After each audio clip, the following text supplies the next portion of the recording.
ಇವತ್ತು ಒಂದು ಪತ್ರಿಕಾಗೋಷ್ಠಿಯನ್ನು ಮಾಡಿದರೆ ಸಚಿವ ಸ್ಥಾನಕ್ಕೆ ಕೊಡಬೇಕು ಅಂತೇಳಿ ಕಳೆದ 3-4 ದಿನದ ಹಿಂದೆ ಬ್ಯಾಡಗಿಯಲ್ಲೇ ಒಂದು ಪ್ರತಿಭಟನೆ ಮಾಡಿದ್ರು. ನಿನ್ನೆ ರೈತ ಸಂಘದವರು ಕೂಡ ಒತ್ತಾಯವನ್ನು ಮಾಡಿದ್ದಾರೆ. ಇದೆಲ್ಲ ನೋಡಿದಾಗ ಎಲ್ಲ ಒಂದು ಕಡೆ ಸ್ಟ್ರಾಂಗ್ ಆಗಿ ಕಡೆಗಣಿಸ್ತಾ ಇದ್ದಾರೆ ಅಂತ ನಿಮ್ಗೇನು ಸೂಚನೆ ಸಿಕ್ಕಂಗಾಗಿದೆ? ಹಾಗೆ ಸೂಚನೆ ಏನೇನು ಸರ್, ನಾನು ಕೂಡ ಬಸವರಾಜ ಶಿವಣ್ಣವ್ರ ಜೊತೆಗೆ ಜೂನ್ 2ನೇ ತಾರೀಕಿಗೆ ಡೆಲ್ಲಿಗೆ ಹೋಗ್ಬೇಕಂತಂದೇಳಿ ಹೋಗಂಥ ಸಂದರ್ಭದಲ್ಲಿ ಶ್ರೀಮಾನ್ಯ ಮಾಜಿ ಮುಖ್ಯಮಂತ್ರಿಗಳಾಗಿರ್ತಕ್ಕಂಥ ಸಿದ್ದರಾಮಯ್ಯ ಸಾಹೇಬರು ಇಲ್ಲ ನಾನು 2ನೇ ಹಂತದೊಳಗೆ ನಿಮ್ಮನ್ನು ಆಯ್ಕೆ ಮಾಡ್ತಕ್ಕಂಥ ಪ್ರಕ್ರಿಯೆ ಒಳಗೆ ಸೇರಿಸ್ತೇವೆ ಅಂತಕ್ಕಂಥ ಆಶ್ವಾಸನೆಯನ್ನು ಕೂಡ ಕೊಟ್ಟಾರ ಸರ. ಆದರೆ ಕೊಟ್ಟಾರ ಅಂತಂದು ಹೇಳಿ ನಾವು ಕೂಡ್ಲಿಕ್ಕೆ ಆಗೋದಲ್ಲ.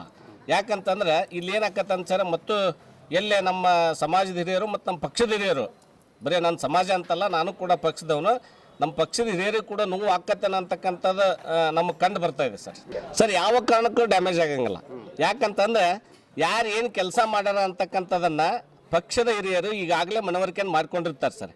ಒಂದು ನಾವು ನಮ್ಮ ಸಾಹೇಬರು ಒಂದ ಮಾತು ಹೇಳಿದ್ರು ಸರ್, ಅವರು ತುಂಬಿದ ಕೂಡ ತುಳ್ಕೋದಲ್ಲ, ಅರ್ಧಂಬರ್ಧ ಇದು ಕೂಡ ತುಳುಕ್ತೈತೆ. ಅದಕ್ಕೆ ಉತ್ತರ ಕೊಡ್ತಕ್ಕಂಥ ವಿಚಾರನ ನಮ್ಮ ಕಾರ್ಯಕರ್ತರು ಹೇಳ್ತಾರೆ ಸರ್, ಅದು ನಾವು ಹೇಳ್ತಕ್ಕಂಥ ಅವಶ್ಯಕತೆ ಇಲ್ಲ. ಈ 2ನೇ ಪಟ್ಟಿಯಲ್ಲಿ ಸಿಗುತ್ತೆ ಅಂತ ಎಷ್ಟು ಭರವಸೆ? 100ಕ್ಕೆ 100ರಷ್ಟು 2ನೇ ಪಟ್ಟಿಯಲ್ಲಿ ಸಿಗ್ತತೆ ಅಂತಕ್ಕಂಥ ವಿಚಾರ ನಮ್ಗೆ ಇದೆ ಸರ್. ಆದರೆ ಹಂಗಂತೇಳಿ ಅತಿ ನಂಬಿಕೆಗೆ ದ್ರೋಹ ಆಗಬಾರ್ದಕ್ಕಂಥ ವಿಚಾರಕ್ಕೆ ಮಾತ್ರ ನಾವು ಕೊಡ್ತಾ ಇದ್ದೇವೆ. ಸಂಪೂರ್ಣ ಹೆಸರು ಸರ್? ನನ್ನ ಪೂರ್ಣ ಹೆಸರು ನಾಗರಾಜ್ ಶಿವಪ್ಪ ಅನೇರಿ, ನನ್ನ ಸಾಕಿನ ಮೊಟ್ಟೆಬೆನ್ನೂರು, ಬ್ಯಾಡಗಿ ತಾಲೂಕು, ಬ್ಯಾಡಗಿ ವಿಧಾನಸಭಾ ಕ್ಷೇತ್ರ.